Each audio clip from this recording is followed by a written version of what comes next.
नमस्ते मित्रों, आपका स्वागत है मेरे चैनल साहित्य का सफर में। आशा करती हूँ आप सभी स्वस्थ प्रसन्न होंगे और खूब मन लगा के पढ़ रहे होंगे। आज की यह स्पेशल क्लास होने वाली है।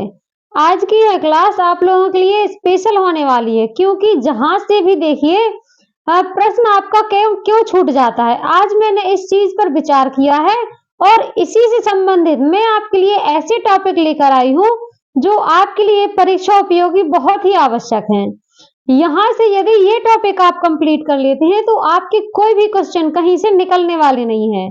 आज हम पढ़ने वाले हैं हिंदी में टॉप 20 कवियों को। हाँ, हिंदी साहित्य के प्रमुख 20 कवियों को हम इस वीडियो के माध्यम से पढ़ेंगे।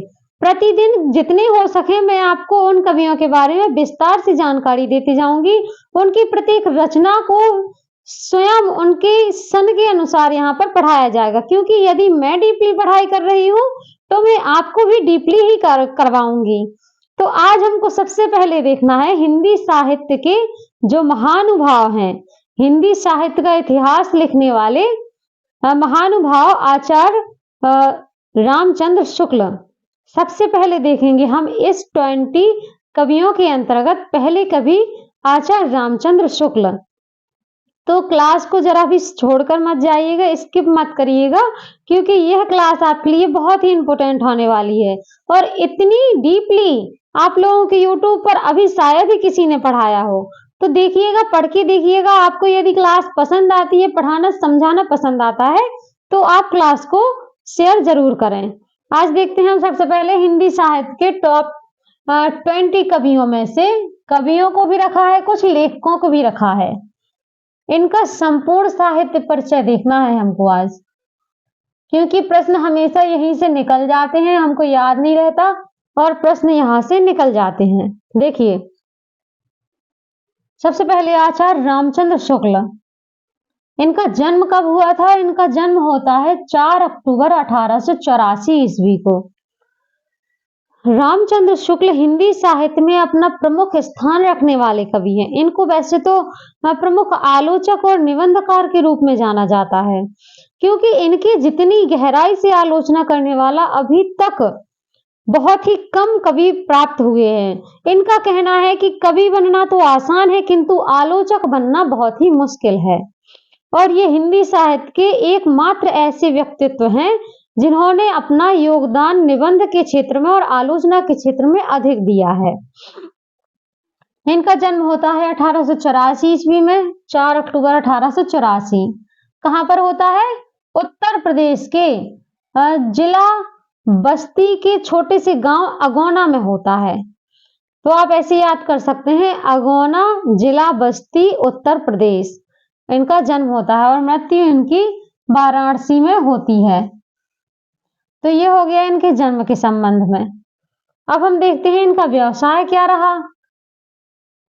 तो चूंकि ये इनका व्यवसाय एक लेखक थे, ये लेखक थे और पत्रकार भी थे। इन्होंने कुछ समय तक जिस स्कूल में इन्होंने शिक्षा प्राप्त की थी उसी स्कूल में ये अध्यापक के रूप में भी कार्य करते रहे और इनका प्रमुख व्यक्तित्व पत्रकार और लेखक के रूप में हमारे सामने आता है। इनके पिता का नाम था चंद्रवली शुक्ल।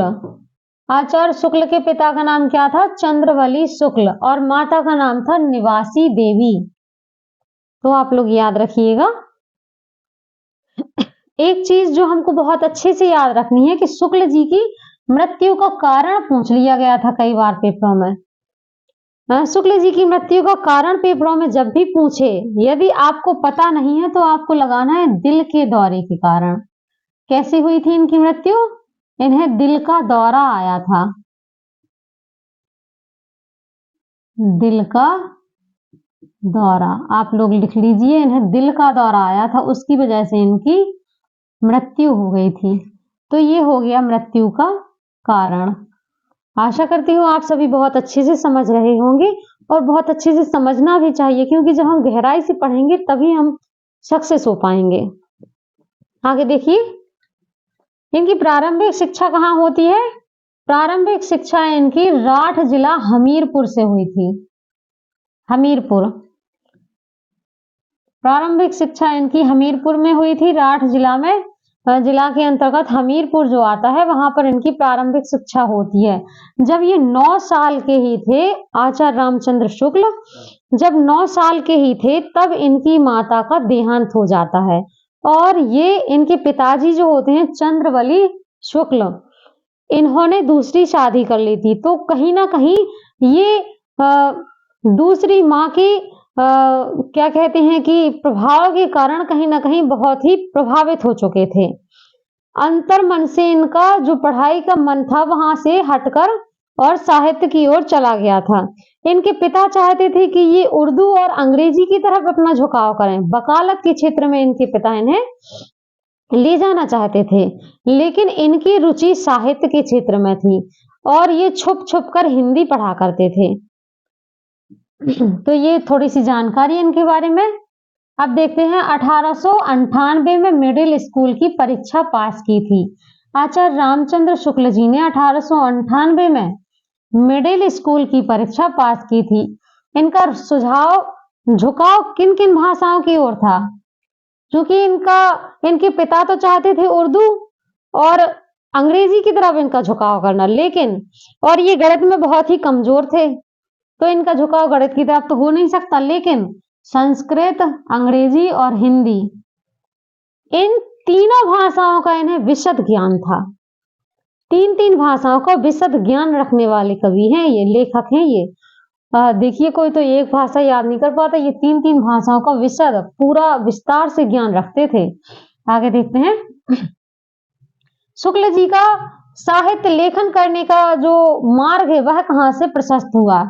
देखेंगे शुक्ल जी ने केदारनाथ पाठक, आप लोग लिखते जाइए। मैं जब भी क्लास लेती हूँ तो आपसे कहती हूँ कि आप लोग पेन और कॉपी लेकर ही बैठें, क्योंकि यहाँ पर जो भी मैं लिखवाती हूँ कई किताबों का निचोड़ आप लोगों के सामने लाती हूँ, तो बहुत मुश्किल हो जाता है क्लास बनाना। क्योंकि पीसी पर क्लास पढ़ाना अलग बात होती है और यहाँ बोर्ड पर क्लास बनाकर पढ़ाना अलग बात होती है, इसके लिए बहुत मेहनत लगती है।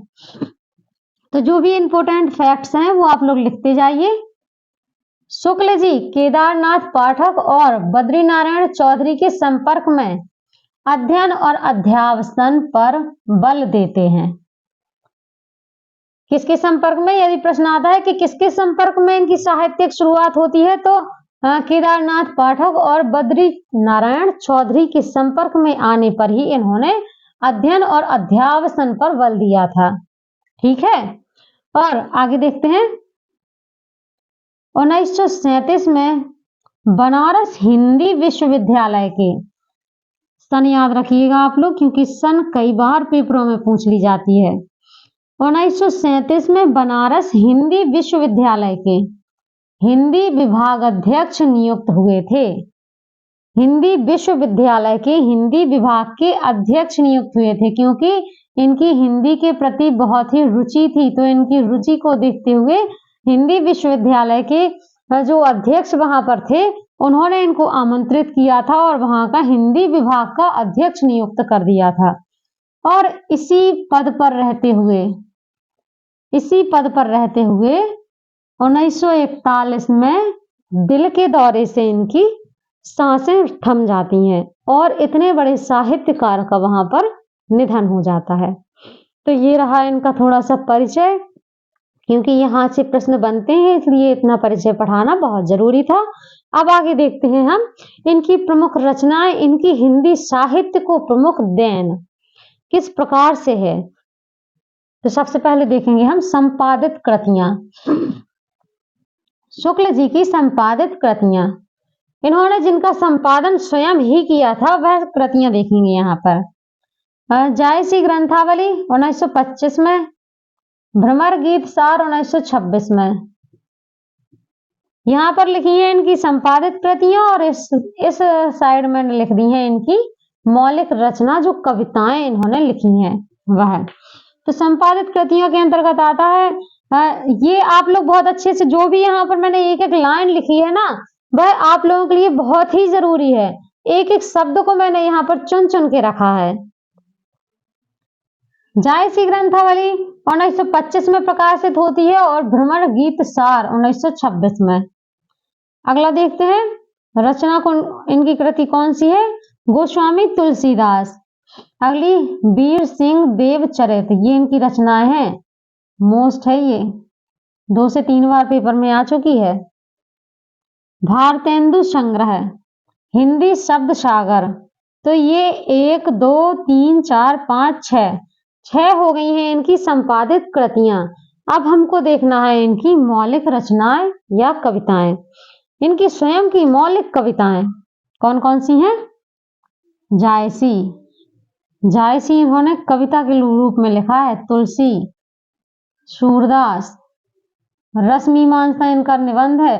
प्रथम सैद्धांतिक आलोचना है ये इनकी रसमीमांसा, तो आप लोग यहाँ पर डाल लीजिए आलोचना, क्योंकि ये आलोचना 1929 में मिलती है, 29 में। इसकी सन है प्रथम सैद्धांतिक आलोचना है इनकी, ये भी डाल दीजिए यहीं पे, प्रथम सैद्धांतिक आलोचना 1929 में निकली थी। भारत में वसंत, यह इनकी कविता है, भारत में वसंत। मधुस्रोत, ये भी मोस्ट है। आप लोगों ने इतनी कभी देखी नहीं होगी इनकी रचनाएं जितनी मैं यहाँ पर लिखवा रही हूँ, कभी किसी किताबों में नहीं मिलेंगी इतनी रचनाएं।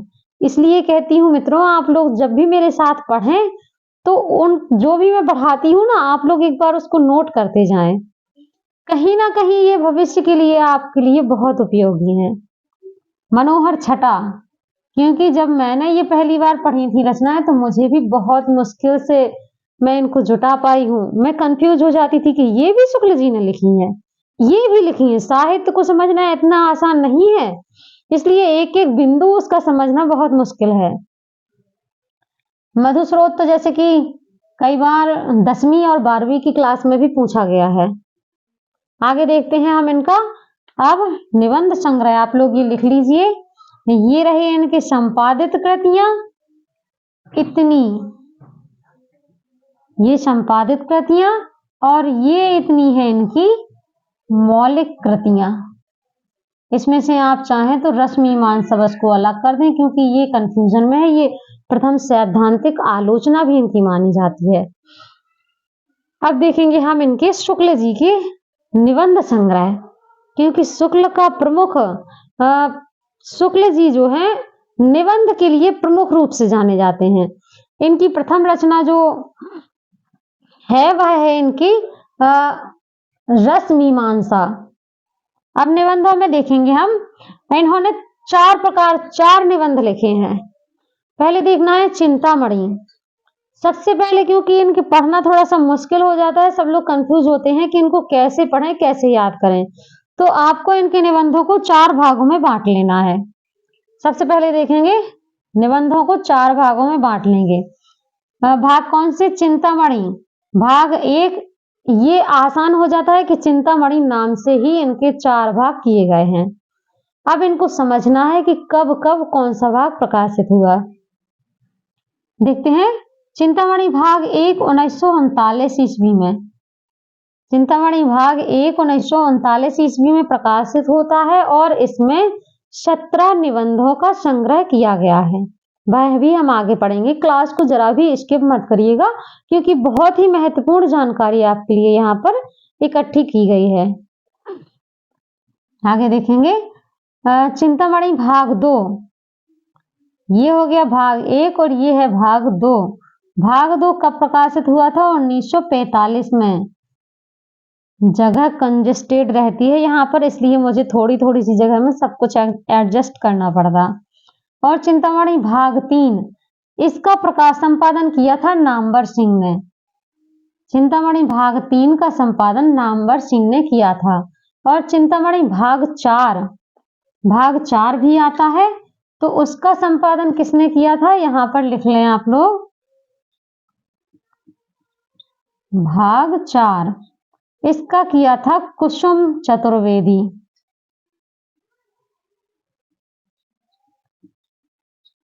कुसुम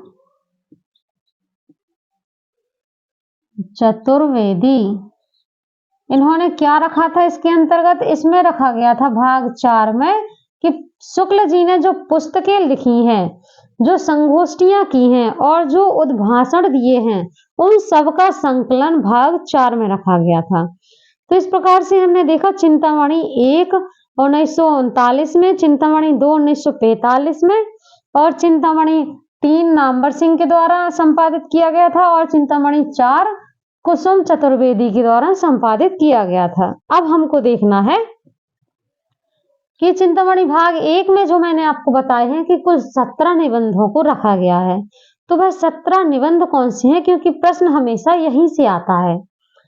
पूछ लेते हैं कि यह इनका सैद्धांतिक निबंध है, यह इनका भाव या मनोविकार संबंधी निबंध है, या कौन सा इनका व्यक्तित्व संबंधी निबंध है। तो ये निबंधों को हमें पहचानना बहुत ही जरूरी है। तो क्लास को स्किप ना करें, देखते रहें, आगे देखेंगे। चिंतामणि भाग 1 में 17 निबंध हैं। चूंकि मैं पहले भी आपको बता चुकी हूँ कि चिंतामणि भाग 1 में 17 निबंध हैं। चलिए और अच्छे से आप लोगों को थोड़ा सा समझा दो। ये तो आपने लिख ही लिया होगा, इसको मैं साफ करके यहाँ पर समझाते जा रही हूँ ताकि आप लोग बेहतर तरीके से समझ पाएं। बिल्कुल भी कंफ्यूज नहीं होना है। जो भी आपको कंफ्यूजन हो तो आप मुझे कमेंट बॉक्स में कमेंट करके बता सकते हैं। देखिए, चिंतामणि भाग 1 कब प्रकाशित हुआ है? 1939 में। निबंध इसमें कितने रखे गए हैं? 17 निबंध रखे गए हैं और 3 भागों में बांटे गए हैं। कितने भागों में? 3 भागों में। 17 निबंध रखे गए हैं और 3 भागों में बांटे गए हैं। पहला भाग कौन है? तो पहला भाग आता है आपका भाव या मनोविकार संबंधी। पहला कौन सा आता है? भाव या मनोविकार संबंधी निबंध। तो इसमें हमको देखने हैं कि भाव या मनोविकार संबंधी इनके जो निबंध हैं वह कितने हैं। अब इनकी संख्या भी तो देखनी होगी। तो पहले भाग में इनके 10 निबंधों को रखा गया है। कितने को रखा गया है? भाव या मनोविकार संबंधी 10 निबंधों को। बहुत टाइम लग जाता है इसलिए मैं पहले से लिख के रखती हूँ। कितने रखे गए हैं इसमें? देखिए, पहले भाग में भाव या मनोविकार संबंधी 10 निबंध रखे गए हैं। वह कौन कौन से हैं? तो यहाँ पर लिखे हैं मैंने। देखिए, उत्साह, भय,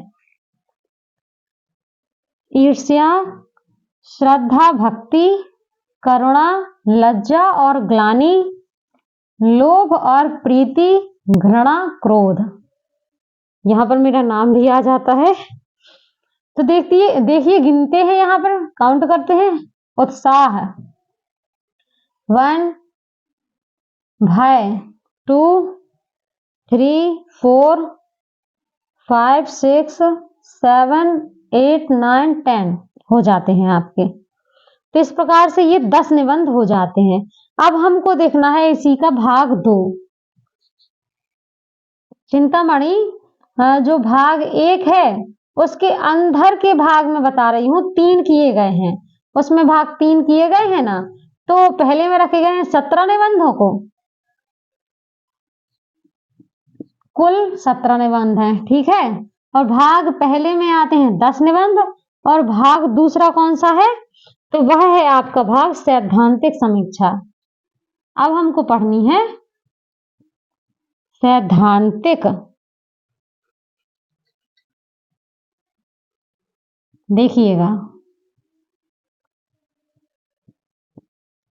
सैद्धांतिक समीक्षा। इसमें रखे गए हैं 4 निबंधों को। इसमें कितने निबंध रखे गए हैं? 4। वह कौन कौन से हैं? ये लिख रखे हैं मैंने यहाँ पर। तो देखिए, इसमें जो 4 निबंध हैं वह है कविता क्या है। ये उनके निबंध का नाम है, कविता क्या है। काव्य में लोक मंगल की साधनावस्था, और अगला है साधारणीकरण और व्यक्ति वैचित्रवाद।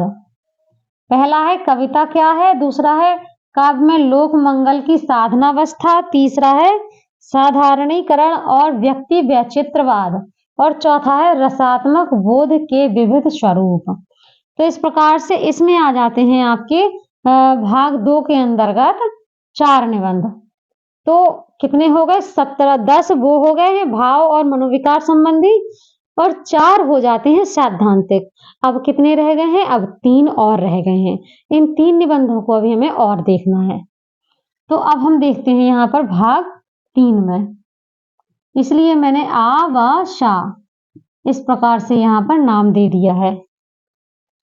आ बा शा, ये सा का नाम जो है इसको रखा गया है व्यवहारिक समीक्षा। इसमें कौन से निबंधों को रखा गया है, तीसरे पार्ट में व्यवहारिक समीक्षा।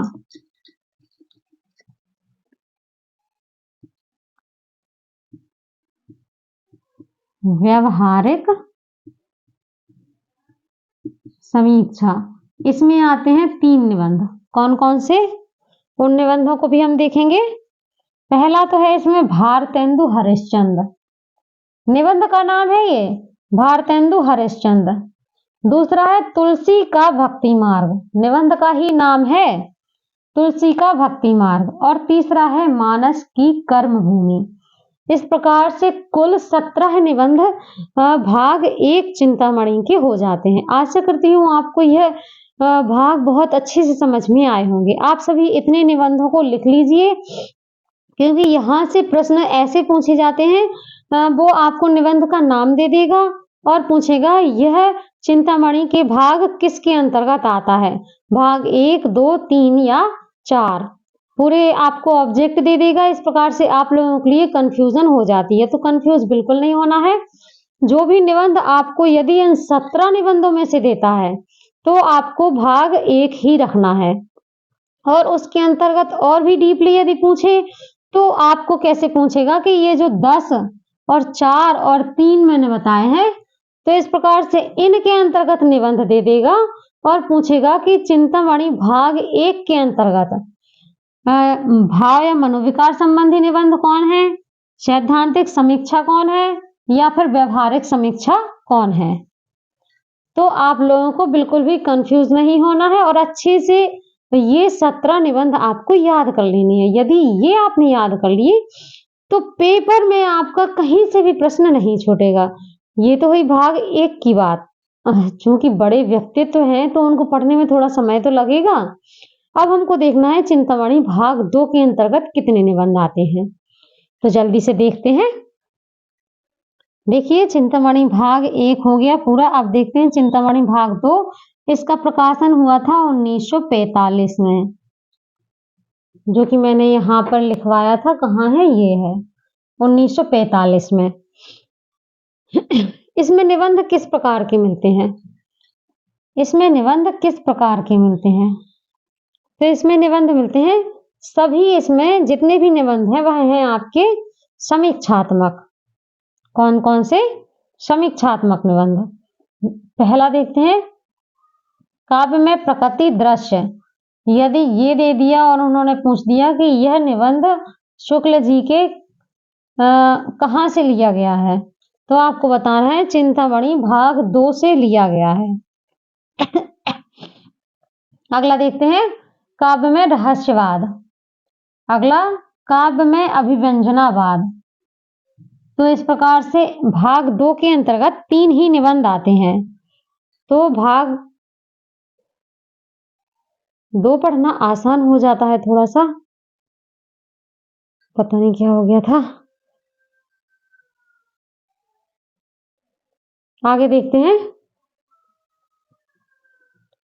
काशी प्रचारणी सभा का 10 वर्षों तक संपादन किया। आप लोग यहाँ पर कंफ्यूज हो जाते हैं, क्योंकि काशी प्रचारणी सभा का संपादन इन्होंने कई किताबों में मिलता है 19 वर्षों तक और कई किताबों में मिलता है 10 वर्षों तक। तो आप लोग दोनों ही सन लिख लीजिए, क्योंकि मैंने यहाँ पर 10 वर्षों तक ही लिखा है। मैंने 2-3 किताब में पढ़ा है तो वहां पर 19 वर्षों तक भी बताते हैं।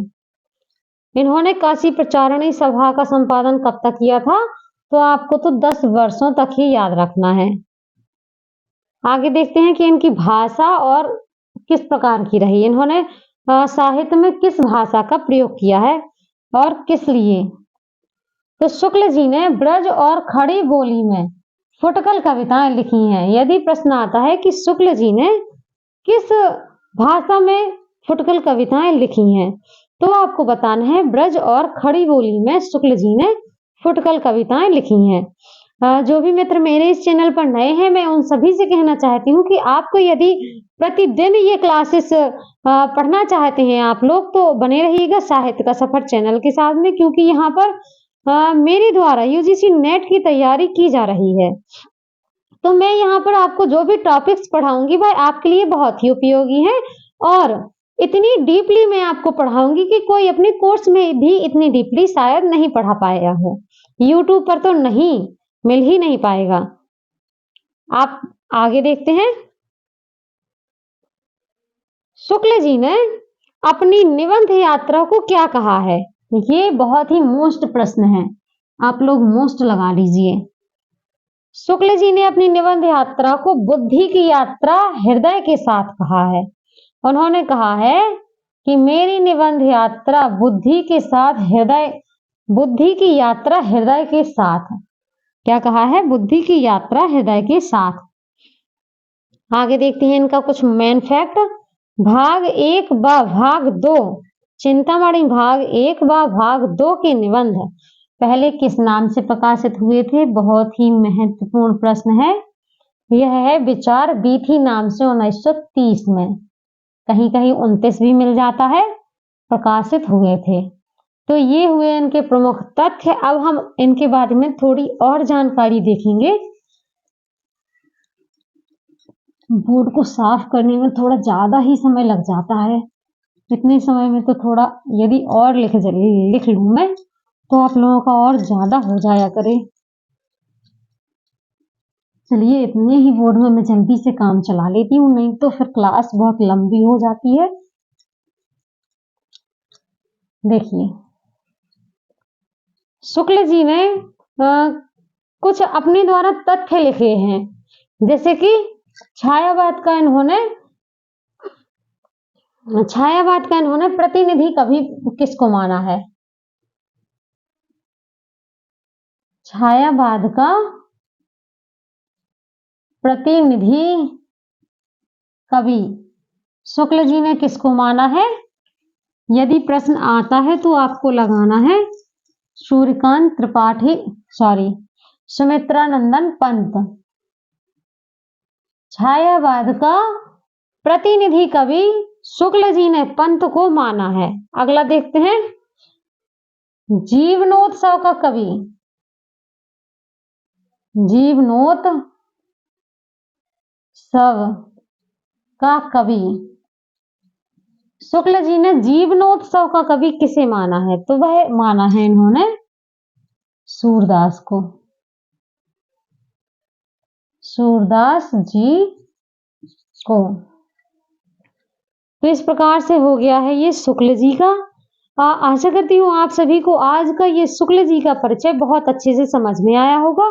और यदि आपको क्लास समझ में आती है तो बने रहिएगा मेरे साथ साहित्य का सफर चैनल पर, और मिलते हैं अगली वीडियो में। आज के लिए इतना ही। जय हिंद, जय भारत, धन्यवाद।